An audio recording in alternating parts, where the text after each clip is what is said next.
Good afternoon, everybody.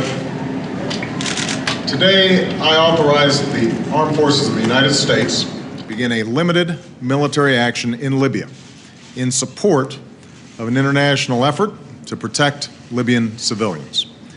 That action has now begun. In this effort, the United States is acting with a broad coalition that is committed to enforcing United Nations Security Council Resolution 1973, which calls for the protection of the Libyan people. That coalition met in Paris today to send a unified message, and it brings together many of our European and Arab partners. This is not an outcome that the United States or any of our partners sought. Even yesterday, the international community offered Muammar Gaddafi the opportunity to pursue an immediate ceasefire, one that stopped the violence against civilians and the advances of Gaddafi's forces. But despite the hollow words of his government, he has ignored that opportunity. His attacks on his own people have continued. His forces have been on the move, and the danger faced by the people of Libya has grown.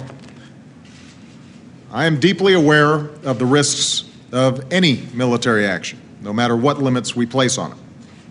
I want the American people to know that the use of force is not our first choice, and it's not a choice that I make lightly. But we cannot stand idly by when a tyrant tells his people that there will be no mercy, and his forces step up their assaults on cities like Benghazi and Misrata, where innocent men and women face brutality and death at the hands of their own government. So we must be clear.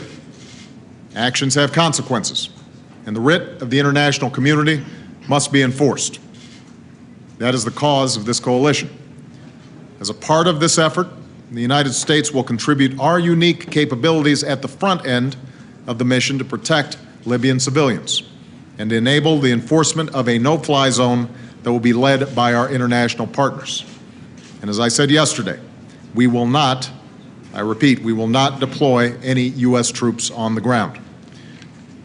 As Commander-in-Chief, I have great confidence in the men and women of our military who will carry out this mission. They carry with them the respect of a grateful nation. I'm also proud that we are acting as part of a coalition that includes close allies and partners who are prepared to meet their responsibility to protect the people of Libya and uphold the mandate of the international community. I've acted after consulting with my national security team and Republican and Democratic leaders of Congress. And in the coming hours and days, my administration will keep the American people fully informed.